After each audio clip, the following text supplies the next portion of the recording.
Alrighty, welcome everyone. So wonderful to have you guys here with us for our first Quantum Jumpstart of 2024. Sorry, 2025. It's great to see you all, have some familiar faces on the call. Welcome if you've joined us before. If you're joining us for the first time, welcome to Give to Give's Quantum Jumpstart Q&A series. My name is Sophia. I'm the events manager at Give to Give, and I will be your host today. I'm joined by the wonderful Maria Hincapie. She is a NCS certified, HeartMath certified, meditation assisted the Dr. Joe events, been in the work for over a decade, lifelong student. I've sat next to her at so many retreats, and I'll tell you, every time she's there with her notepad and her pen because she never, ever stops learning. So that is who you get to learn from today and who we're here with. So to kind of go over some housekeeping and logistics before we get started, the way that this session will work, we do these as an open forum Q&A. We send out a Google form ahead of the calls with a Q&A form where you can pre-submit questions for people that may not be able to be on because of time zones or other previous commitments. So we'll alternate doing a pre-submitted question from the audience and a live question. So if you're live on the call today and you have a question that you want answered, I'll just ask you to raise your hand. In the bottom middle of your screen, there is a raise hand button under React. So you can do that, you can raise your hand, and then we will call on you to have your question answered. And we'll just go in the order that we'll have them received. We'll get through as many as we possibly can today, and we will finish up the session by doing a meditation, which today is going to be Dr. Joe's Generating Joy. Kick off the spring with some good old joy. So to get things started, I'm just going to go ahead and read one of the first questions that we have pre-submitted for Maria. So this first one that we have in is from Nancy Claire, and it is, how do you identify subconscious beliefs? Sometimes we recognize patterns in our life and see there must be an underlying belief, but we just can't grab it because it is subconscious. How do we get access to know what they are? Okay, so I guess that question is for me, Sophia. Yeah. Very, very happy to be here. Now, about this question, there's the science that says that 95% of who we are is a set of memorized behaviors and conscious thoughts, beliefs, perceptions that we have been acquiring just by frequent repetition. So by the age of 35 years old, we are already 95% subconscious programs. So to the question, how can you identify those subconscious programs? And this is how I do it as a student of this work. We need like a few components. The first one is definitely self-observation.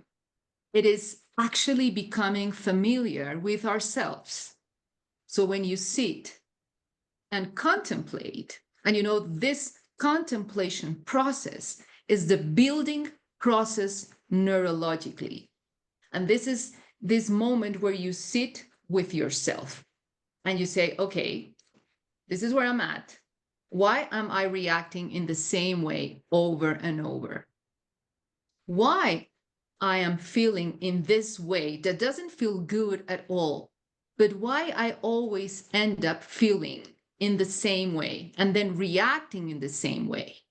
So by you observing constantly how you think, your behaviors, how you walk, how you talk, how you look at each other, and then how you feel, then you can start observing those subconscious programs.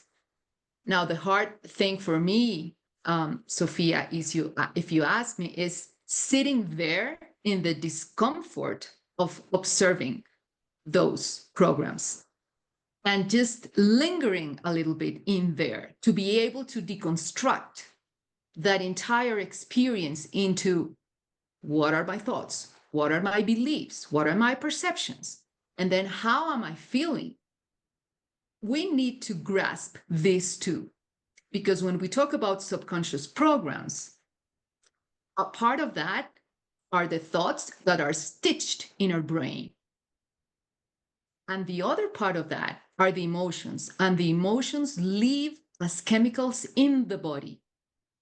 If we are not able to observe both and actually have the courage, the boldness, and also the humility to say, you know what, I think this is enough. I think feeling unworthy is not loving to me. So let me pick a different story. Let me start feeling in a different, let me choose a different emotion. And you know, the hardest thing about change is not making the same choices that you did the day before. But if you are not aware, then you cannot make a different choice. So that's what I would say, just as we warm up in this session. I'm gonna say what a great question to kick it off with. Thank you for that. So next up, we can go to a live question on the call if anyone wants to raise their hand. If you have anything you want to start us off with. If we're just warming up too, I'm happy to go to another pre-submitted question because I don't see any hands up as of yet.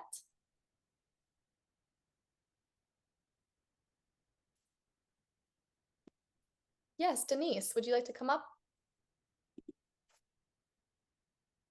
I do have a question, because when we are supposed to sit with our feelings, observe them, and then and I was just talking about this because it's so hard to, let the emotions come through you. Just feel them and let them go. I'm like, I don't know how to do that. I don't know how we let the emotions go through us. I would love just like a meat and potatoes answer to that, because it's so elusive. It's a mystery. Thank you. Thank you, Denise. One important thing here is when we are talking about change, when we are talking about transformation in this work, this is a mind-body kind of work. So I can spend hours explaining to you what are the emotions, what are the chemicals that those emotions come from, how we get addicted to those emotions by the addiction of the hormones of stress, and then how can we just can't create those emotions or those chemicals in our body just by thought alone. We can spend hours here. But as this is a mind-body kind of work, whatever we understand, we need to apply it. And then the experience is going to be your best guidance. So when you say, how can I sit with my feelings and become aware of them? I think this is a never-ending journey, Denise, of us in this self-discovery process. When I say sit with it and don't run away, it is sit enough for you to become aware. Okay, what I have here is fear. I want to run away from this conversation. I want to run away from this relationship. I want to run away from this email. But wait, hang on, and just observe enough for you to be able to articulate what is that emotion. Because once you articulate it, then you're going to be able to say, you know what, Denise, how can I evolve this emotion? Because those emotions are like the glue that are connecting you with that person, with that problem, with that challenge. And then you can say, you can make a different choice. That's the hardest thing about change, making a different choice. But in order for you to make a different choice, you need to become familiar with your old self, with your past self, with your subconscious programs. Then you can choose something different. And I think emotions, when you become aware of the emotions, just becoming aware of those emotions, they kind of start fading away in a way, because now you're observing them. You're no longer the program. You got out of the jar. Now you're able to see the label, and you seem like a very, beautiful, courageous. I see your boldness. I see how strong you are. So my question is, as if I was living in your head, can you master that, Denise? I bet you can, So that's what I would say. Mm. I'll also add for me on that, just based off of personal experience, it's been a non-linear journey in my own practice of remembering and forgetting and remembering, forgetting, and you remember and then you forget some more. And it's just the returning to it, because we return, which is then it's rewiring the new pathways in our brain, which then it's like going down a hiking trail. You go down it once and it's not very worn down, and then 100 people go on a hiking trail and it starts establishing that path. So it's just like a process of giving yourself grace amid the whole thing too, and knowing that even remembering that you forgot is creating a new pathway in your brain. Yeah, great point. So going to our next pre-submitted question, we have this one coming in from Georgia. The question is, how do I know if I am in the field, and how to achieve being longer and deeper in it? Is there a special technique? I love that question. How do I know when I am in the field? When you, okay, and there's a little bit of quantum physics here. We live as a body. We live as a personality. Here, this is matter to matter. And this is about what we can actually see and feel and what we can predict in this Newtonian 3D world. Now, if we want to get into the quantum field, we have to run ourselves by the rules of quantum physics, not Newtonian physics, where everything is predictable and everything exists in this 3D world, but where nothing exists except the thought. If you want to get into the quantum field, you have to forget about yourself. You have to forget about your hair, your spouse, your problems, the people, the things, the objects at different times and at different places. In order to get into the quantum field, and Dr. Joe uses this term, in order for you to walk through the eye of the needle, you can only get through that as a thought. Now, when we bring it back to, okay, so how can you do that? When we get into a meditation, we always start by breathing in and breathing out, meaning getting into a more relaxed state. Why? Because when your body and when your brain start getting into this relaxed state, the thinking brain, the voices in your head, they're going to start fading away. They're going to start slowing down. So in the moment you start not thinking about something and then you start thinking about nothing, that's when the energy starts shifting in your body and your brain waves start slowing down from beta, where all of your attention is outside of you, on everything, on the threat, on the danger, on the thing, on the people, and you start going into alpha. And in alpha, your attention is part in the outside world, but it's starting to get into your inside world, and you start relaxing more and more. And the longer you can stay in that consciousness of just paying attention to nothing, that's when you get into the quantum field. And that's in the place where you can create, and your creations are subject to the quantum world, where everything just needs the thought, that is the electrical charge, and then the emotion that is like the magnet that brings the creation back to you. So it's really about practicing getting relaxed. It's really about practicing forgetting about everything and everyone in your world, including you, and just starting to discover that world that is huge, is way bigger than the world that we live in. It's bigger than the illusion, than that VR headset that we live by in our day-to-day. Awesome, thank you. Up next, we'll go to another live question. Does anyone want to raise their hand and come up? Yes, Angie. Hi, I did actually send this in as a written question, but I thought maybe it'd be interesting to ask it live. When I do the meditations, I've been doing them for a long time, but recently, well, the last couple of years, when I do the meditations, I close my eyes, I have this sense of my energy being really pushed over to one side. And it's really distracting, and it means I can't kind of get past it, because it feels like like when I do blessing of the energy centers, and I've tried several techniques, either just going with it, sort of saying, okay, this is what's happening, just let it be there, but it's really feels kind of wrong because it's kind of all off, or trying very hard to pull it back, but then I feel like I'm very distracted by my body, and I can't get past my body.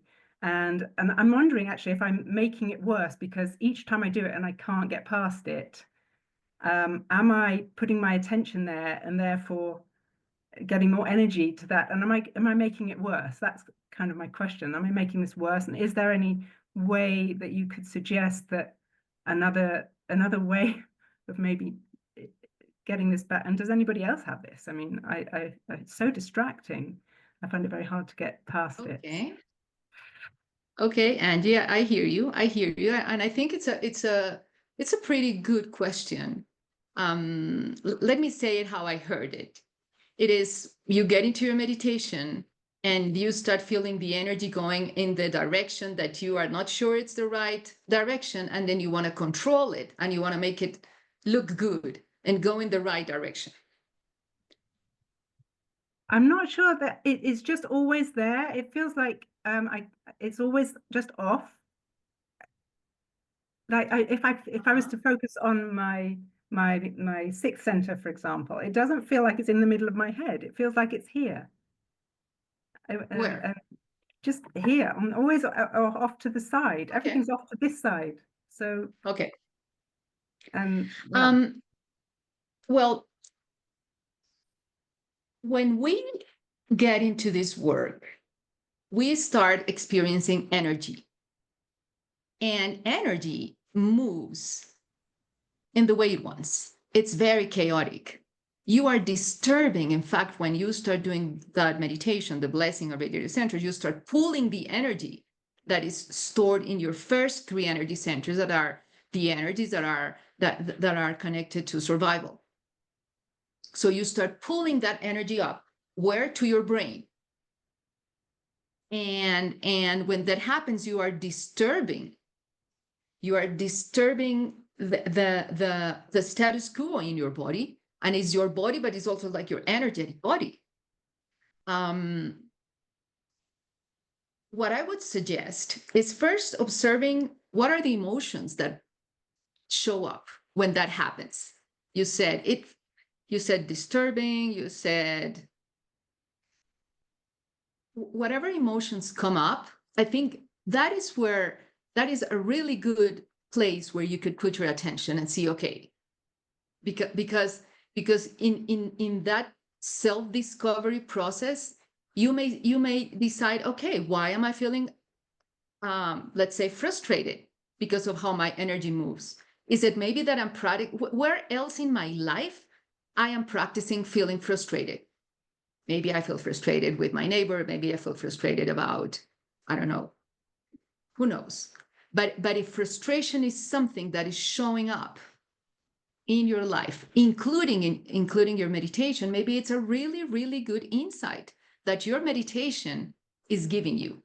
That exercise of you sitting with yourself is showing you something, and then maybe you can work on that.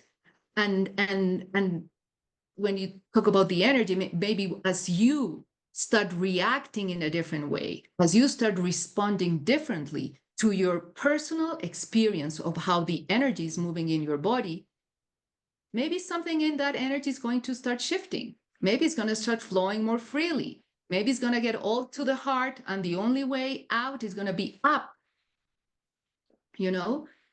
So that's what I would definitely recommend. And so I am a very, very how can I say it? I'm a very 3D oriented person, and I always like to at least understand when there are things that I can't control. At least I want to understand what's happening. Then I can surrender more, because this is half intention and half surrendering.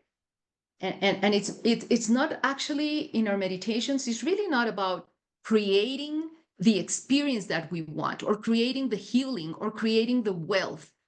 It is more about creating the conditions for the experience to happen. And if there is frustration that is showing up in your meditation, that's what you need to, clean up so that the experience continues building. Okay, Angie. So you let me know how it goes. So one question we just got in the chat that I would love for you to answer, Maria, because I think that it will apply to a lot of people, is we have someone in the community that's new to the work. They started a few weeks ago with the books, online courses, and so on. She's recently diagnosed with cancer and views this work as priceless, but is wondering the suggestion for the sequence of meditations, if you have any recommendations. Okay. So thank you for that question. And I'm sure many of us relate to that.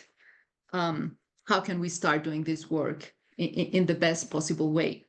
So we can actually define like health as the long-term purpose for you in this work. Health. Now, this work, if we kind of deconstruct it in smaller goals or in smaller action items, maybe we should start with, what is it that I need to do to change me personally? And we could start maybe with, okay, how can I get more into balance? How can I get my body get into homeostasis? Because when your body gets into balance, then you're probably gonna be more healthy. And how can you get into balance? Then we can think about meditations that actually help you go energy center by energy center, like resetting, activating the energy in each energy center. And when you do that, then that energy is going to impact every cell, every molecule, every tissue in your body in that specific section. And that's, for me, that's the coolest thing about this work, that we can actually become the architects. We can become the designers of our own experience. And by you doing that, just constantly, without getting attached to the outcome. Because for sure, a healthy body is something that exists for you.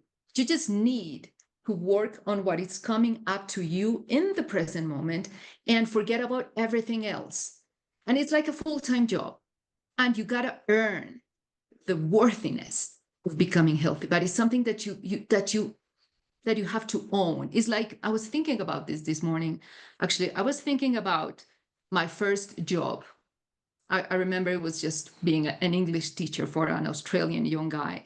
And the day I got my first paycheck, I owned that money. It was little money, but I own it all.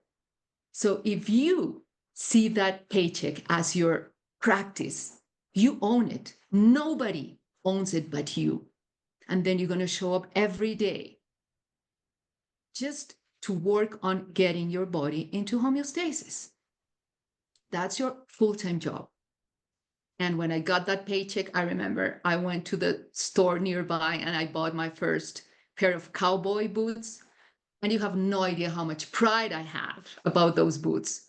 And it's the same thing with the meditations. In the moment you start like experiencing something different in your body, in your mood, in your thoughts, then you own that, and nobody can take that from you, because you're fully, entirely worthy of that experience. And the rest is going to come. Thank you, Maria. That was such a great answer. Up next, let's go to another live one. Ingvild, if you want to come off of mute. Actually, I'm Ingvild's husband, Arthur. Hi, Arthur. Arthur, hi. Nice to talk to all you. What's been going through my mind lately, I have a medical condition. I'm dealing with Parkinson's. and I'm a trombonist, and I've had I can't be able to play for the last couple of years. And I really want to get it back. I've had a wonderful career, and I've been doing a lot of work on who I am without my instrument. What I'm very curious about now, and I work on, is belief systems. When I'm in my mid-70s now, and I started meditating when I was 23. And that's when my career started taking off too at the same time. And so many years of meditation, of visualization, of movement work, and all kinds of disciplines. It always feels like there's some distance between what I'm learning, what I'm trying to bring into myself, and what I actually believe. And belief is, sometimes people say, fake it till you make it, just try to believe it. And when I pray now, or when I do meditations, I'm not looking for a voice to come and say, are you kidding?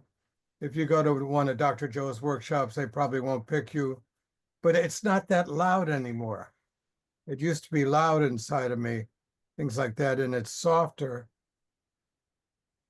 I could tell I'm onto something because the tremors are starting. You can't see them right now, starting to be more. I want to believe, and lately I've been saying to myself, like as a mantra, I choose to believe. I choose to believe in God. I choose to believe in God's love. I'm making like overt movements towards believing, and yet I still feel some kind of disconnect, and I'm trying to figure out, I'm trying to go with the flow of all this. I know it's a lengthy question. It's about believing. Well, Arthur, I think I don't agree with you. I think it is a very, very straightforward question. And I think it touches everyone here because we all have to deal with our own belief system. And I really, really appreciate your question very, very much. And Parkinson's disease. And I'm not a physician. I'm just a student of this work, but this is what I have learned.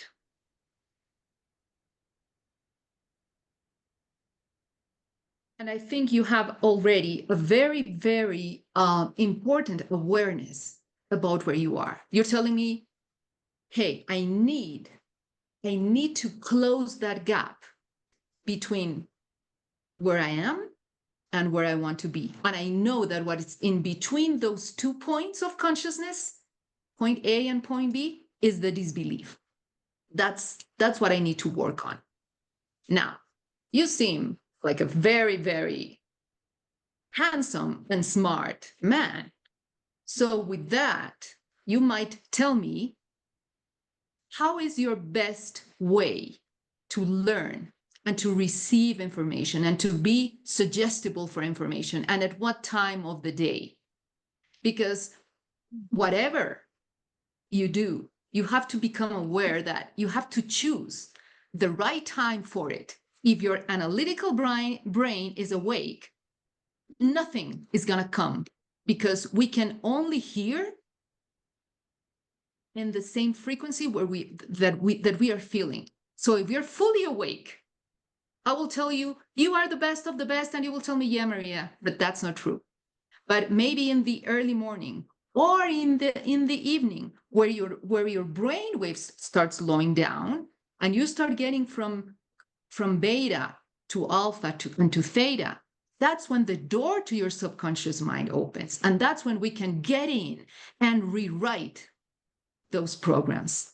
And then what are we going to feed into your mind, into your beautiful brain in those moments? Whatever makes sense to you, that helps you open your heart, what helps you see other perspectives, other stories, like the stories of transformation, for example, people that are getting healed from the conditions similar to your conditions. Then you are feeding your brain with those things. Now, that is like the thinking box. That's all the preparatory stage. Now, when you get into a meditation, what I also recommend is that you practice doing the breath.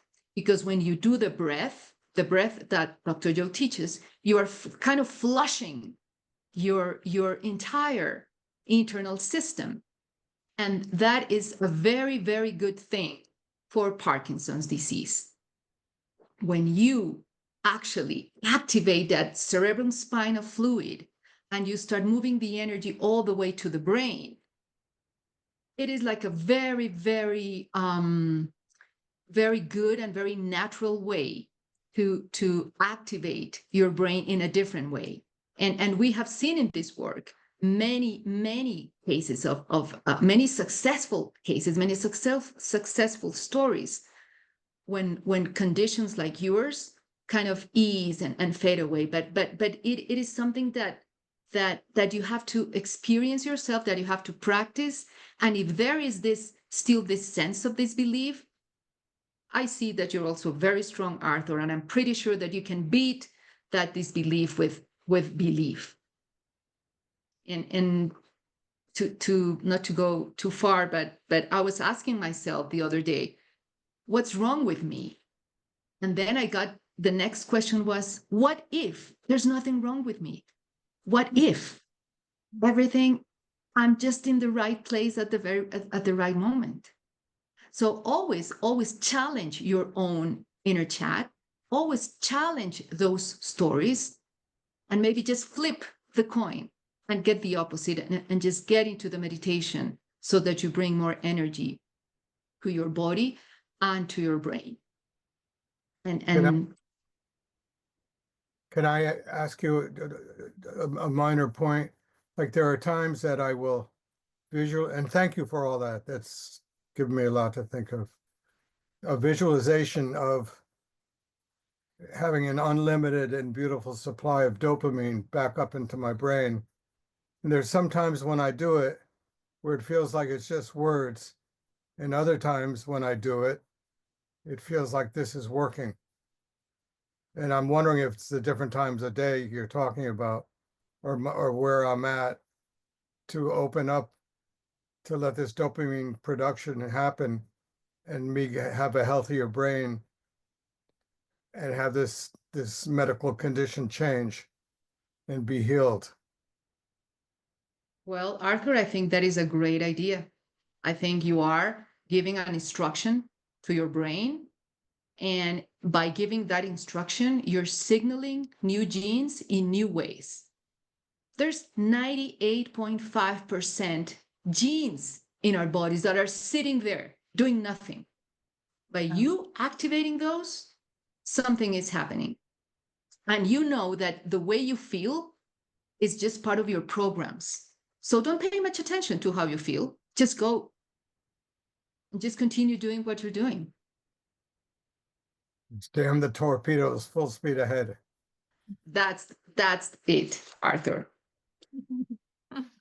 I wanted to add on one thing that Yolanda shared in the chat that I thought was a great suggestion, is that the stories of transformation on Dr. Joe's official YouTube channel, there's so many people that have healed from hundreds of different things, and she was sharing that it helps her know that it's possible. And Dr. Joe talks about this concept of the 4-minute mile, of seeing in others what's possible expands our belief in what's possible for ourselves. So outside of your practice and the daily commitment to that, it can be a really fun way to kind of watch those stories and to listen to other people's experiences. So I would recommend that as well. Thank you so much. I hope to see you on a course someday. Thank you. We will, Arthur. So next up, I'm going to go to another pre-submitted one. This one comes in from Carmen. Hi, and thank you. About the breath. If my heart does not feel fully open, would it be a good idea to focus on the breath done in the center of the magnet meditation, which brings energy toward the heart? When I practice the breath to the pineal gland, it feels like the energy stays in my chest, throat, and mouth, and difficult emotions and thoughts come barraging in nonstop. Any insight is greatly appreciated. Thank you. Oh my God, Carmen, that question made me study. because I had never known before the center of the magnet. And so I went into Dr. Joe's webpage, I purchased the meditation, and I went through the entire exercise.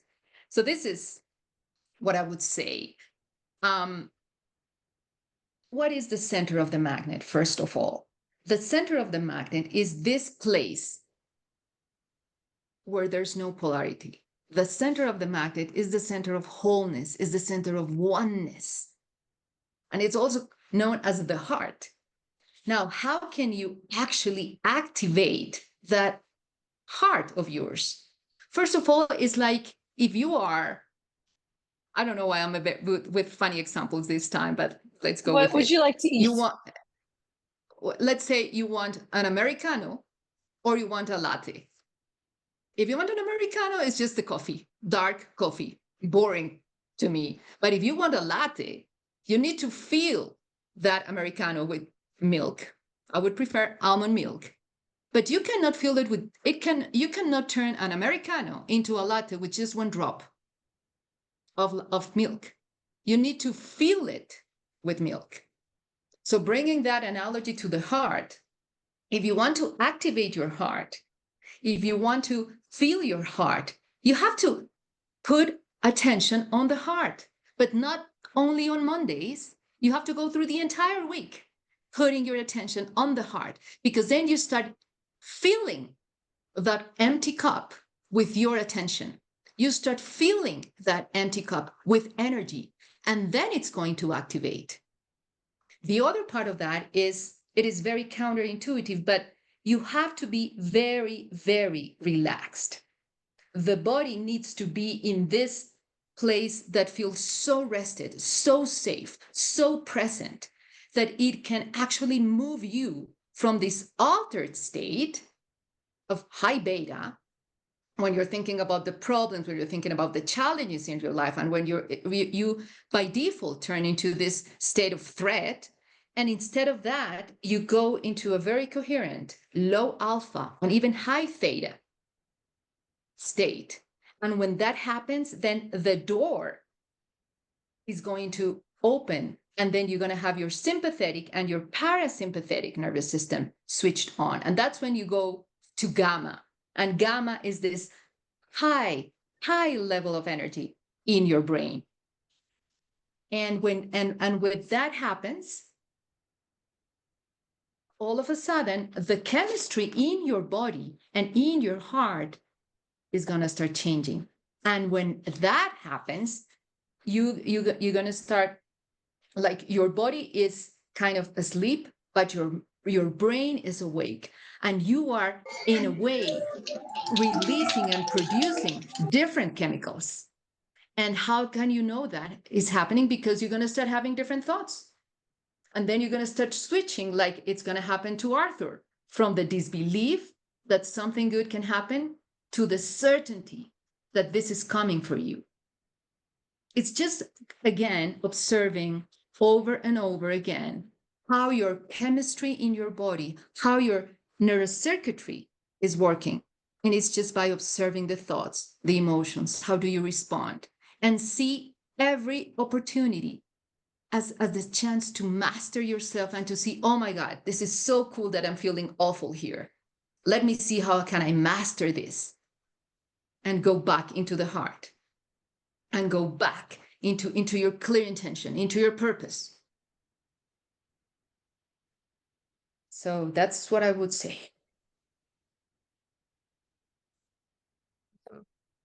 Up next, Allie, would you like to come up and ask your question? Thank you. Hi, Sophia. I'm Maria. I was fortunate to attend a 7-day retreat this fall, and on top of that, the icing on the cake, I thought I won the lottery when I was selected as a healie. So I received three healings, and they were all unique but fantastic in different ways, and I experienced all kinds of sensations, but every time I just felt like my heart kept opening up and exploding. And I had all these sensations in my body, like shaking. I was crying. I was even laughing. And I never felt in my entire life so much unconditional love. It just from those healings, but also just in that room. It was amazing. I've never felt anything like it. And I was definitely open to healing and to receiving, and I kept envisioning, just being well again, as I've been dealing with colon cancer. And I was on a high for quite a while after that. But unfortunately, I've had a major setback where the tumor has gotten bigger. So I'm just questioning if maybe I got healed on a spiritual or an emotional level instead, or I was just meant to experience unconditional love, which I'd never felt like that in my entire life. I just wondered if you could shed some light on that. Thank you, Ali, first of all, for sharing with us your story. And I think I want to acknowledge your journey and what you have been doing. The fact that you were chosen randomly to be a Healy, it speaks really, really well about you in terms of, I'm not saying good or bad or judging, but it's more like if you were chosen, it means you were ready. You were ready to receive. And it's not easy because we are moving all the time between this 3D world and the 5D. And you say, okay, I felt amazing. I felt this unconditional love that I have never felt before in my life. And actually, unconditional means love without any condition. You didn't need anything outside of you to feel that amount of love. It just came. But if when we are in this journey of creation, and we were talking about that with Sophia, it is not linear. The journey of healing, the journey of transformation is really not linear. I wish it was. It would be perfect for my engineered little mind, but it's not. And then with that, Ali, I think that the most important thing is that you keep your North Star, or you keep your purpose as clear as nothing. Like you have to be very, very loyal to that intention of getting healed. And meaning, when you're loyal, it's like if you're pregnant, you cannot be half pregnant. You either believe in your future or you don't believe in it. Meaning, any challenge that comes your way is a setback, of course, is a bump. Like, our journey is full of bumps. But if you keep yourself up to that vision of your future, nothing, not even the worst diagnosis, not even the most terrible conversation with the doctor, is going to take you out of that.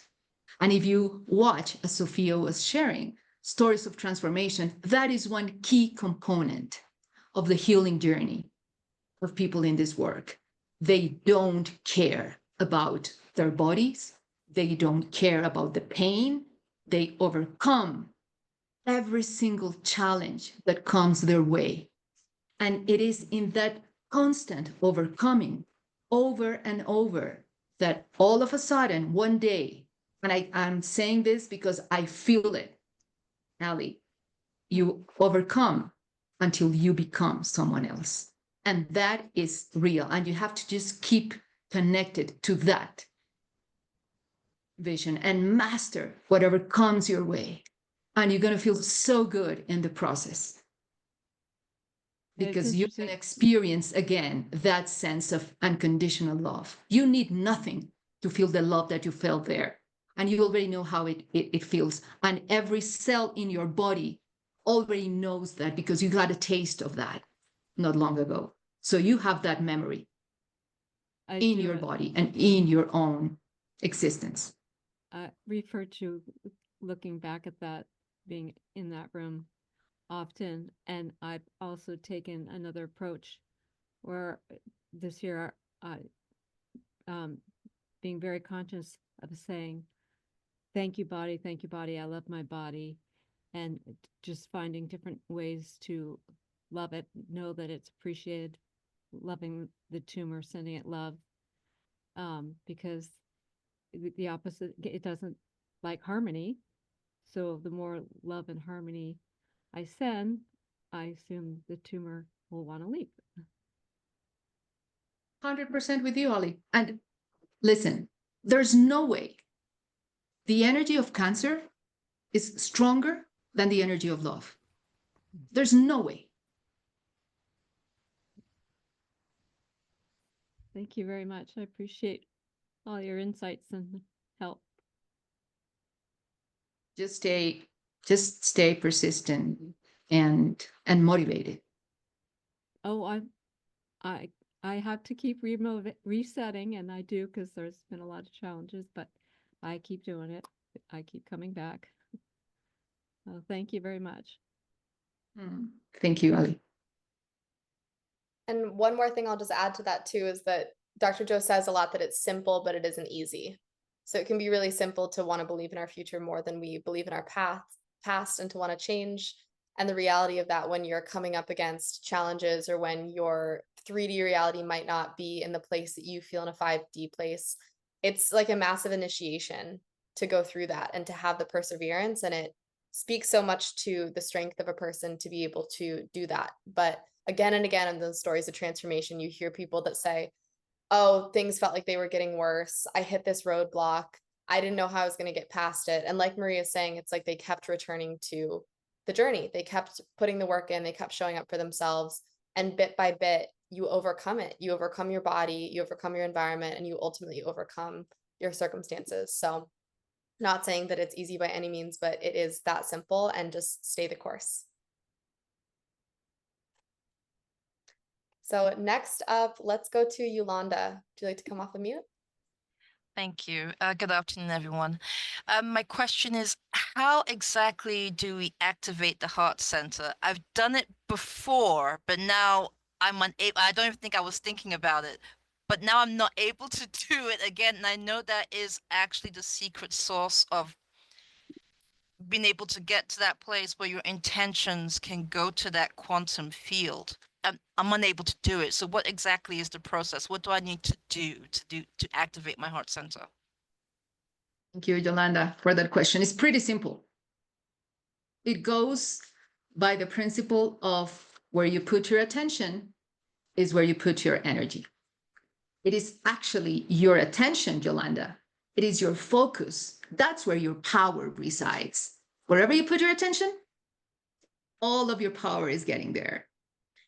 And I'm not telling this to you. I'm telling this to me. We so mismanage our attention and our energy in a day-to-day. I mean, it is crazy, the level of mismanagement. You know? So that's it. That's it in practice.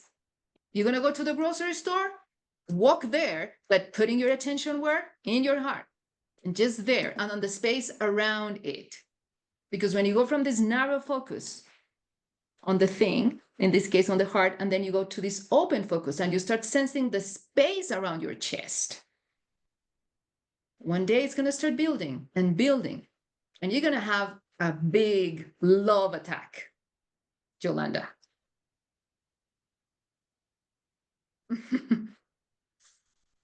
You're welcome. So we have about 9 more minutes for questions. So I'm thinking we can finish up with the 3 hands that we have raised live right now. So next up, we will go to Christy. Hey, thank you. So I can fall asleep anywhere. I slip into dreaming and sleep instantly, like even in the dentist chair with my mouth open. That's lifelong. In the first retreat I went to, as we're sliding into the meditations, I'd be like, there's people, like I'm starting into a visual dream state, and there's like people and there's conversations, and they would distract me.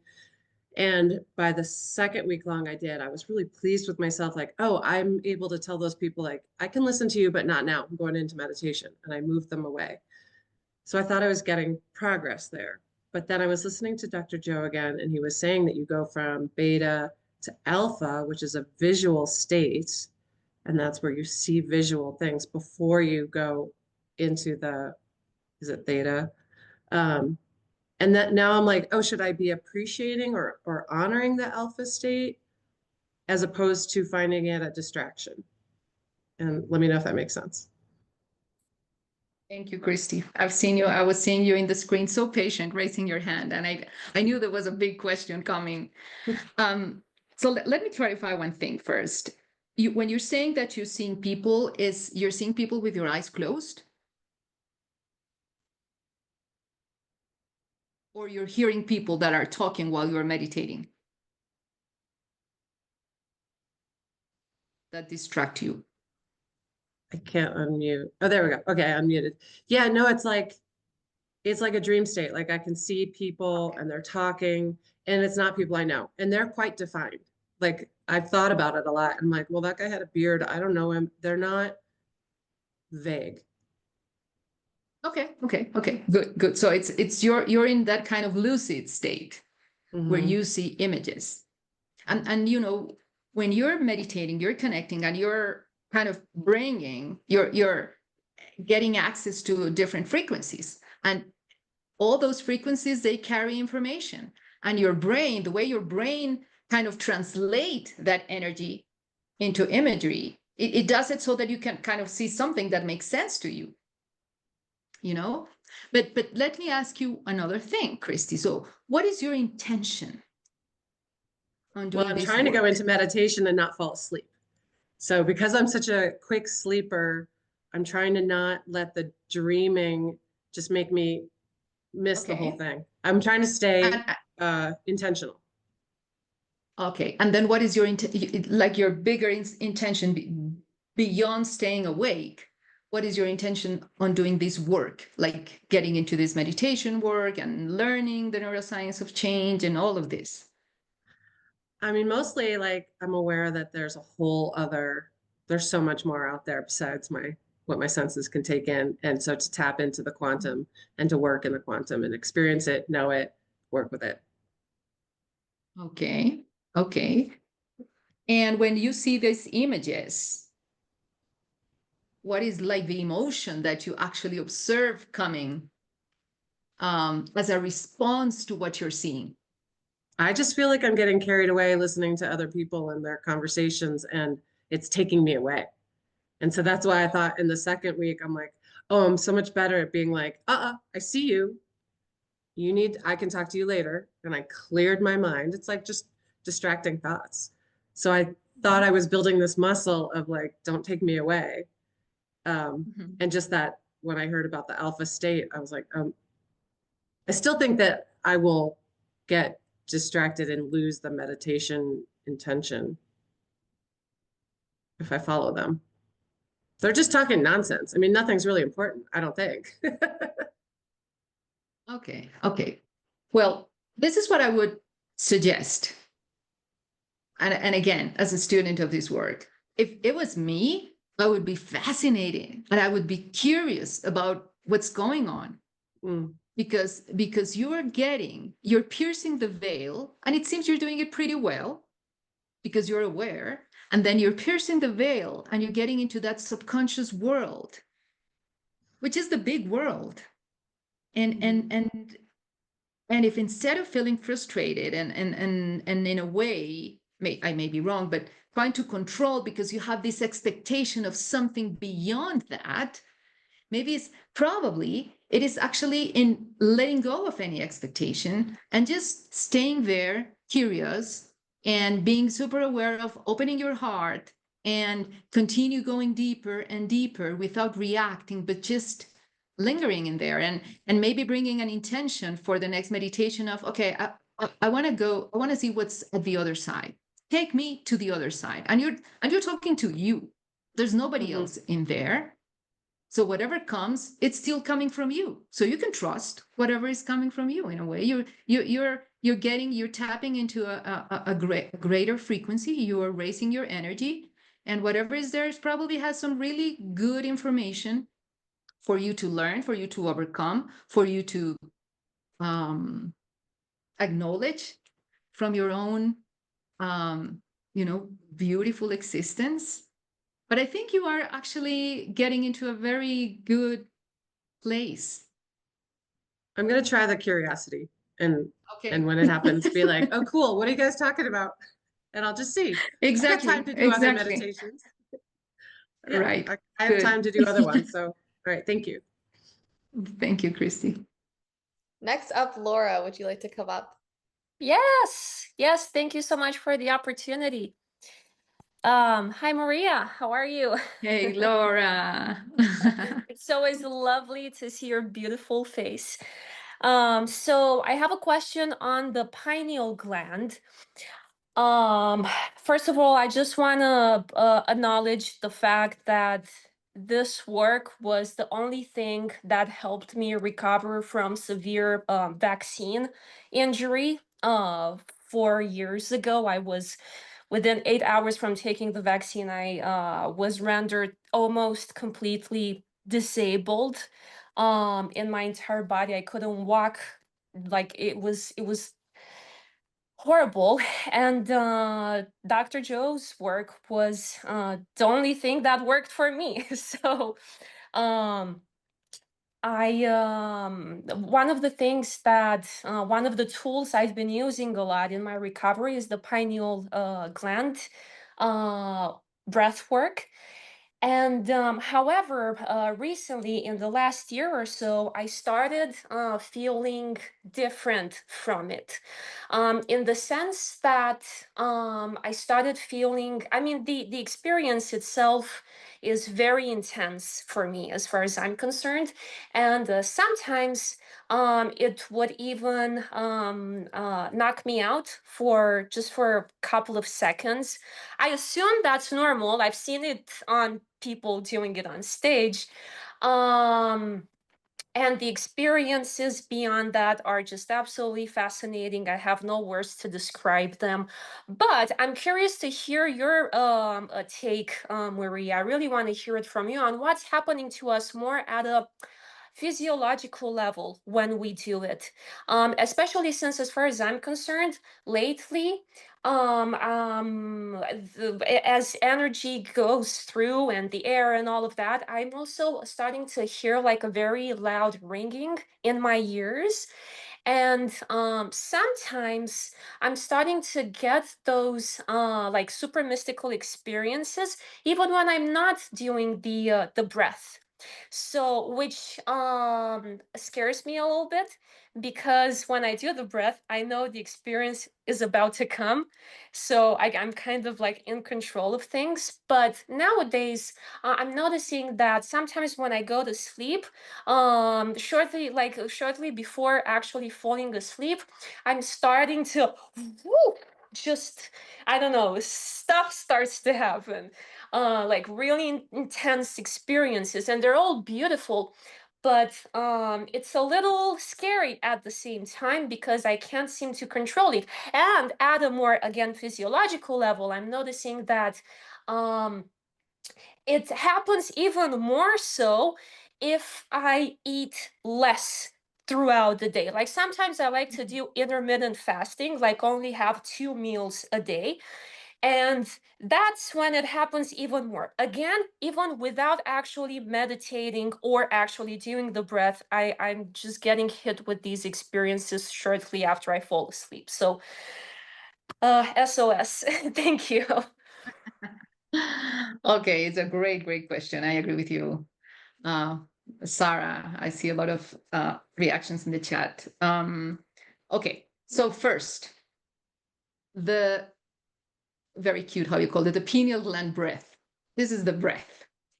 And one important fact about the breath, 50% of the breath is the act, is the exercise of contracting and pulling and all of that. But then the other 50% is the intention and is the passion that you bring on it. And you can actually play with it a little bit. If it's getting way too intense for your body, if it's probably catching you when you're at the line in the bank I know you're a new generation, so maybe you don't go to the max, but anyway, if you're out there somewhere, then you may want to, kind of shift a little bit the intensity and go more into the intention. You can play with that. We cannot destroy energy, and this is a principle in physics, but we can definitely transform it. We can convert it into something. And that's the alchemist within you, Laura, that you know really well how to manage. You can transform one form of energy into another. You can evolve the experience from something that is scary to something that is more, that has more pleasure, or that brings you a sense of well-being and of ease. For sure, in this exercise of you constantly doing that breath, you're definitely moving energy from your survival centers to your creative centers, to your heart and to your brain. So you're doing something really good with your brain. You're giving it this rush of good new energy that otherwise would be stuck in your first three energy centers. So that's great. And then the other part of this is that more than many, Laura, that when we do this work, when we embark ourselves in this journey, we are moving from the familiar, we are moving from the known to the unknown, to the unfamiliar. And of course, it feels scary because that's why we have our brains wired in this way. Our brains were wired to react and to keep us safe from extinction. But if you are, and I know you are, someone like me, I've been many, many years with me. And I sometimes get tired of how predictable that known me is. So that's why I get excited every time I get into a meditation, because it is my little door that I open to the unknown in me, to the non-familiar. And I'm kind of getting more excited about the part of me that I don't know than on the part of me that I know very well, if you know what I mean. Beautiful. And for our last question today, before we jump into the meditation, let's go to Connie. Connie Vaughn. Hello. Hey, Connie. I really didn't anticipate getting called on. I've been trying to respond to some other people and figure out how the Zoom thing works. I'm more technologically challenged than I thought. Can you hear me? Yes, pretty well. Okay. So I have been following Dr. Joe's work for, I guess, a couple of years now. Trying to practice, the meditations that I can access that are really Dr. Joe. There's a lot of things that are posted on YouTube that aren't really Dr. Joe. And I have found a lot of relief in my ability to function, as far as like be emotionally stable. Because I have a lot of anger, and I mean a lot of anger, and I'm really aware of it. But it's like that's as far as I've gotten with it. I'm not able. It's like I'll find some peace, I'll get some relief, because it's really overwhelming. The magnitude. Okay, I mean it's so big, and there's so much. And I live in a very isolated place. I mean, I'm over 100 miles from the nearest traffic light, and I don't drive. And so I'm real isolated. And so I don't have access to the professional help that might help me, I guess. So I'm kind of going through this on my own, and exposing myself to, different ways, to try to figure out a way to exist in the world. Okay, because the reality is I don't have any problems. I don't know why I'm so angry. Okay. I hear you, Connie. Okay. Yeah, I mean, I realize it's a process and all of that. Okay, but I mean, I'm going to be 60 on Friday, and Aw. I'm getting really tired of all the energy I expend that to me seems for nothing. Yeah. I mean, I don't have any health issues. The only thing wrong with all of my problems exist in me from the neck up. Okay. Okay. You're done, Connie, so I can talk? You are the last call in our session, so the last one is the most special one, but I just want to know if you finished.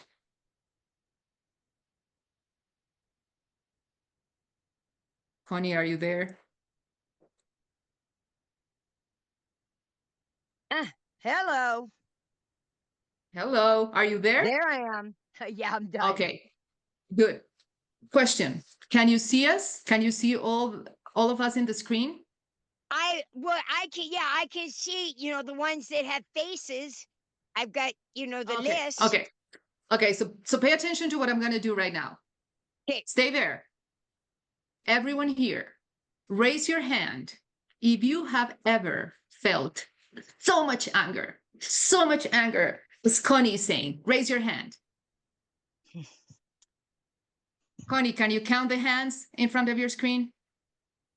Well, yeah, no, I've got my pictures are like, I have 8 people per the size of my screen. I'm on a phone.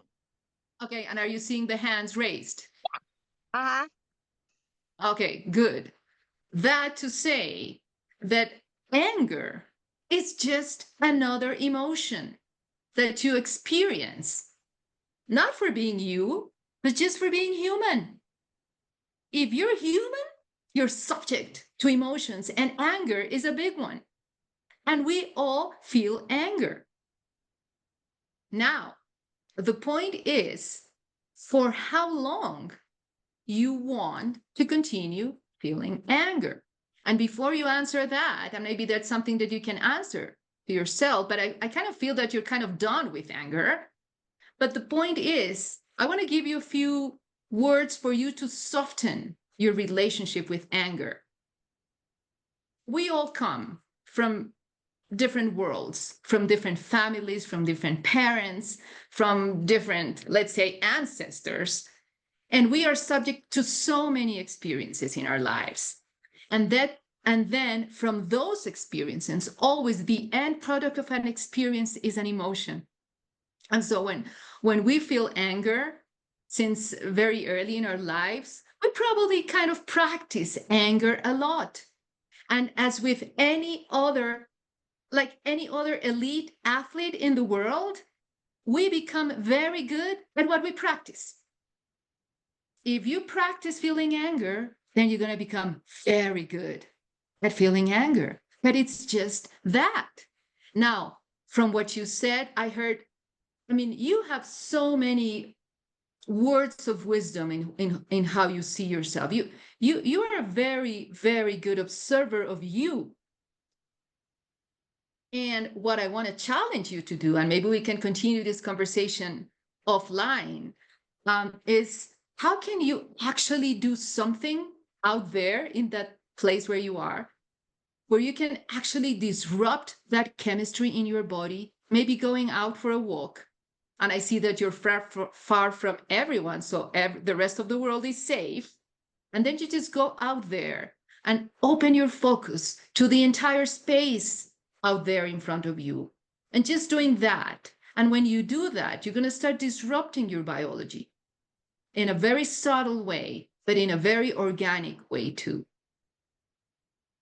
And then you're going to start relaxing your body. If you start relaxing your body, the chemistry in your body is going to start changing. And you have my word on that. So I'm going to leave it there because I know Sophia has prepared a very good meditation for all of us.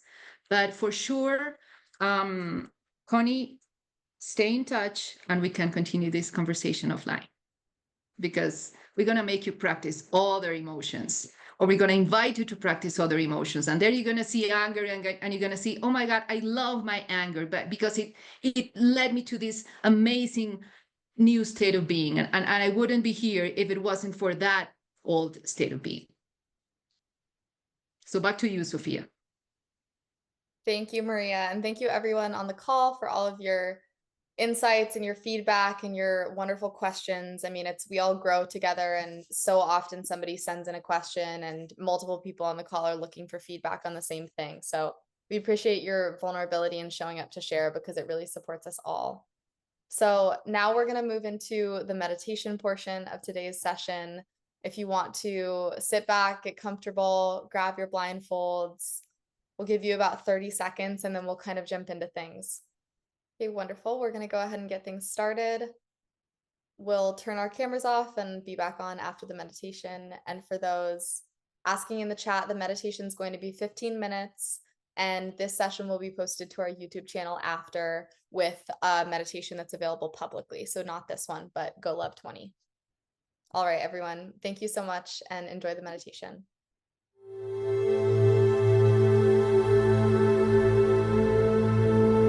Eyes closed.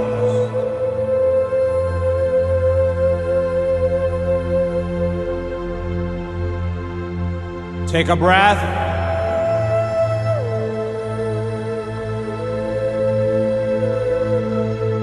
For love into your heart,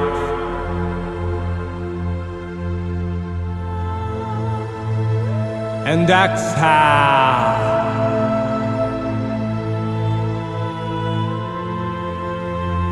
And relax.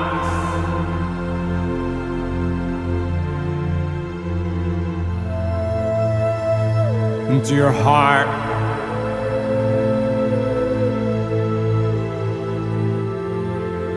Feel it.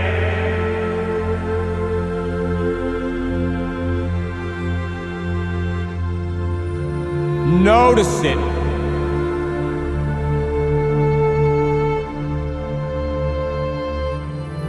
Your heart.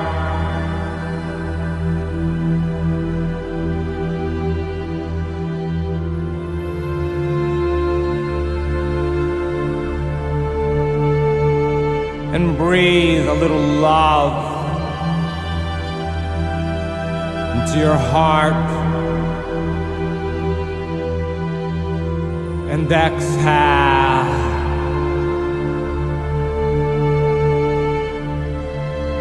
And relax.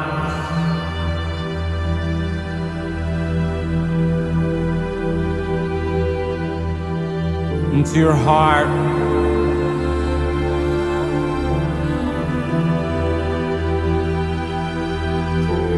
Breathe in for love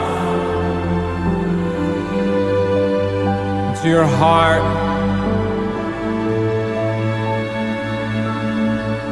and exhale.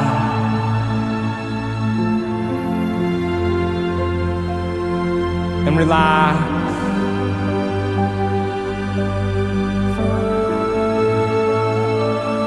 And let a little more love your heart.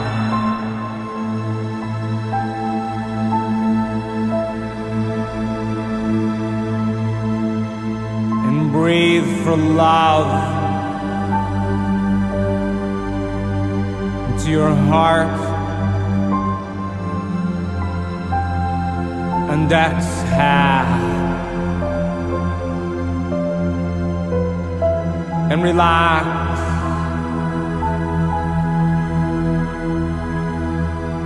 Let love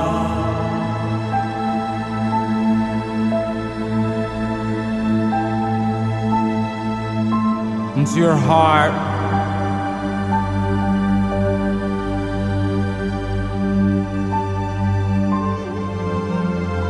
And let the thought of someone you love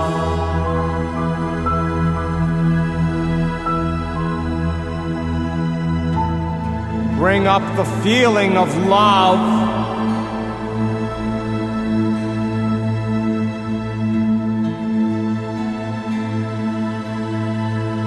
In your heart.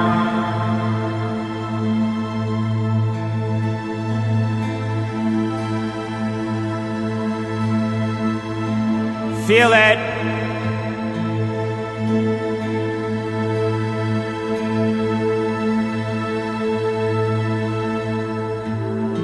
Hold them in that feeling.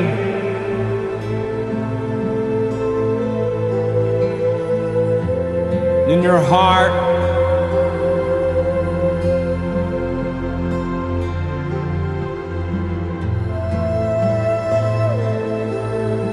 Hold them in your heart.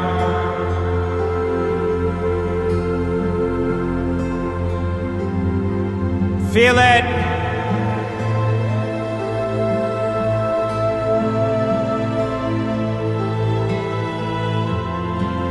Now put their heart in your heart.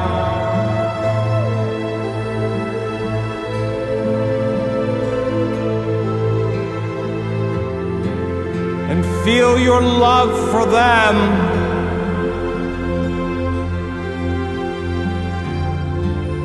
In your heart.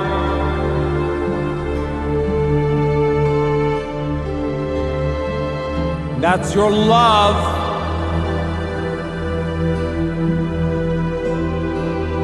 You're giving them.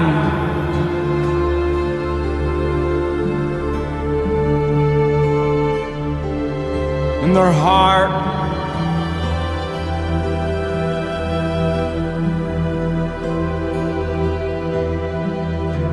Feel it.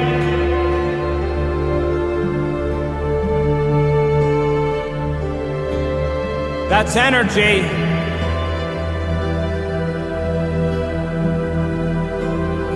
In your heart.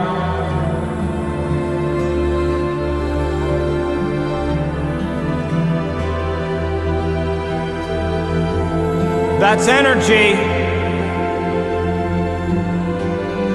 In their heart.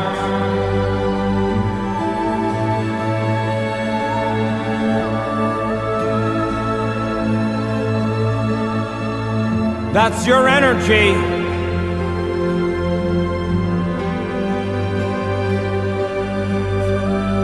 In their heart.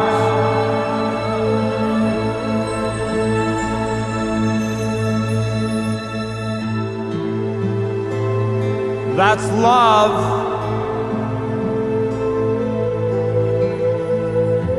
Your love.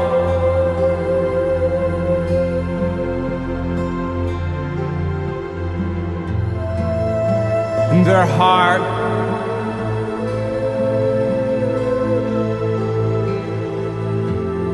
That's love.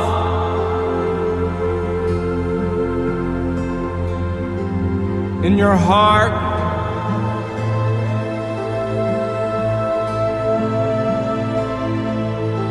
Feel it.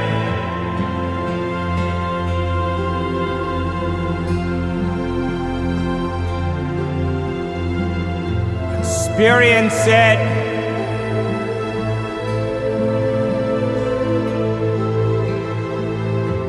Enjoy it.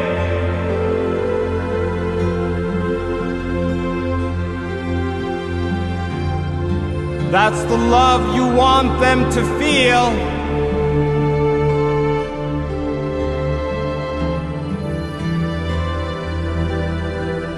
In their heart.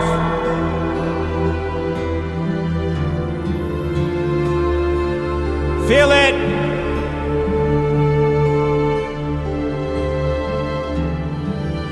heart.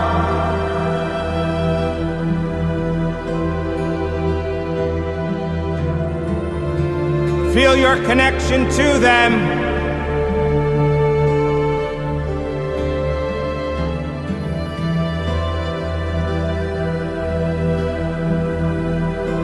In your heart.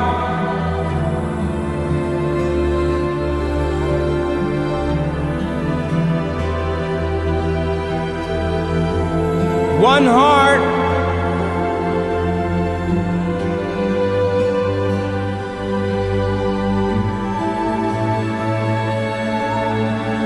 That's love. In one heart.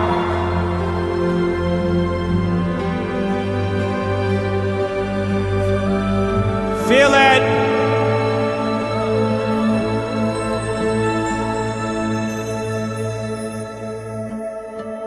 And become one.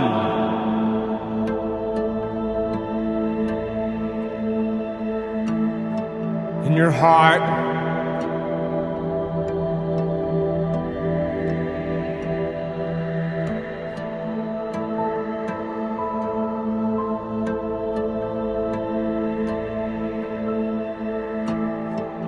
That's love.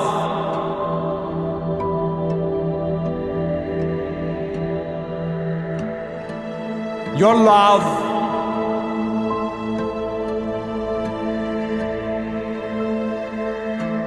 For their heart.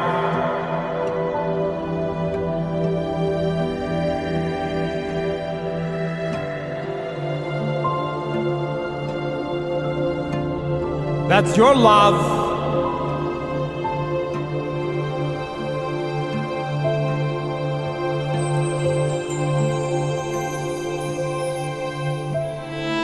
In your heart.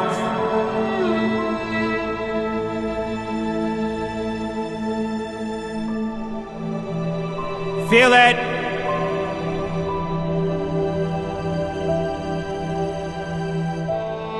In your heart.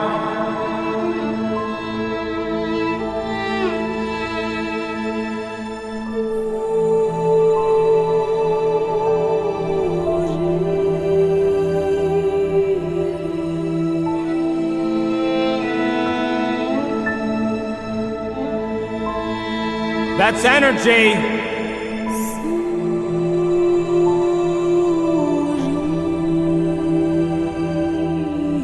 In your heart.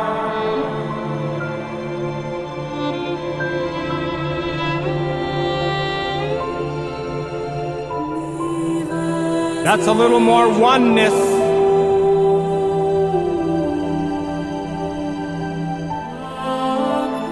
In your heart.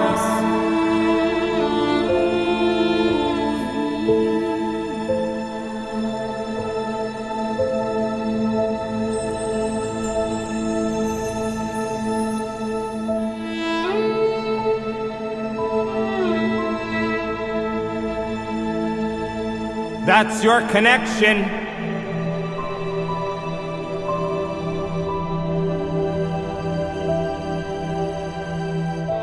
To love.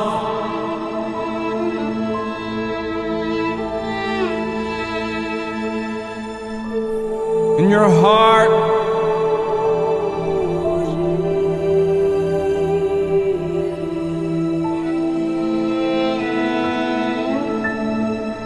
That's the feeling.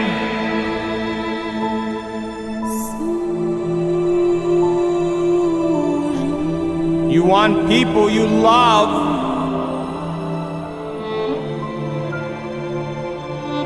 to feel in their heart.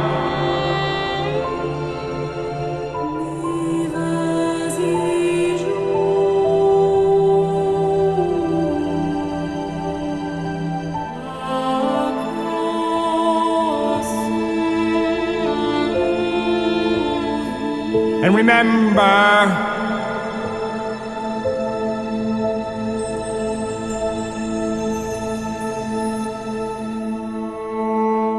this feeling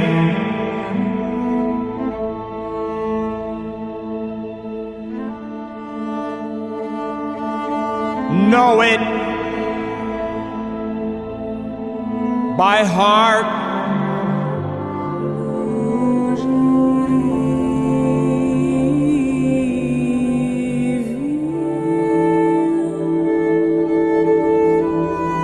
That's life.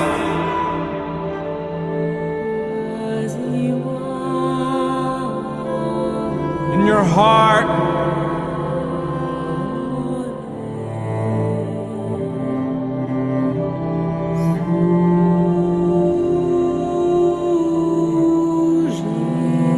Who do you want to be?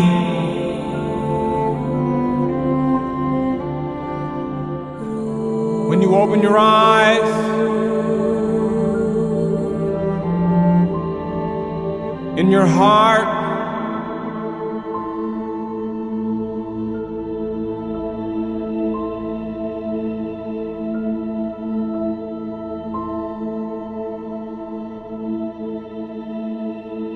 feel it.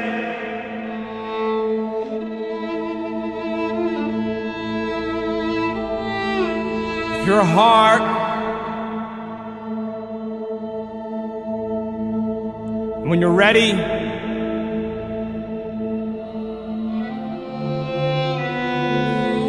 can open your eyes.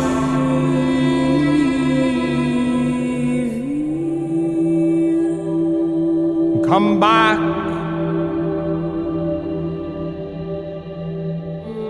to the realm of space and time.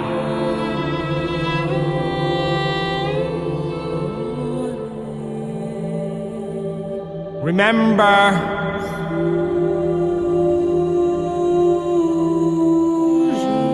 there's love in your heart.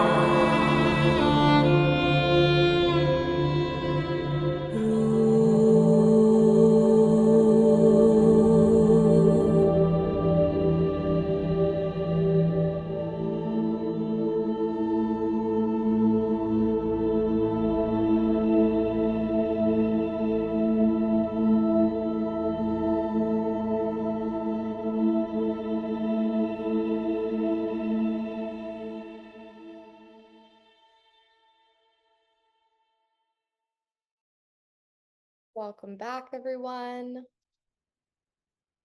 Hope you enjoyed the meditation. Thank you all for being here with us today. Thank you again for sharing from an open place. Thank you for connecting with us and with one another in the comments. Every time we have one of these sessions, I'm pretty blown away at just how much heart and presence and how this community really leads by example and really being the work. And that's how we change things, right? As we change ourselves, which then changes our communities and in turn the way that our world operates. So thank you guys for leading by example. We run these sessions periodically, and if you aren't familiar with Give to Give, or this is one of your first times joining us, one of our deepest missions at our organization is to bring this work to the people that need it the most. So I'm going to share some links in the chat with everybody. And if you feel called to our mission and moved by it, we'd be honored to have your support. I'll also share the emails of me and Maria and some of our other program managers so that you guys can get in touch with people if you have specific questions regarding one of our programs. Thank you again for being here with us. Wishing you all a beautiful start to spring and remainder of your week. We'll see you next time.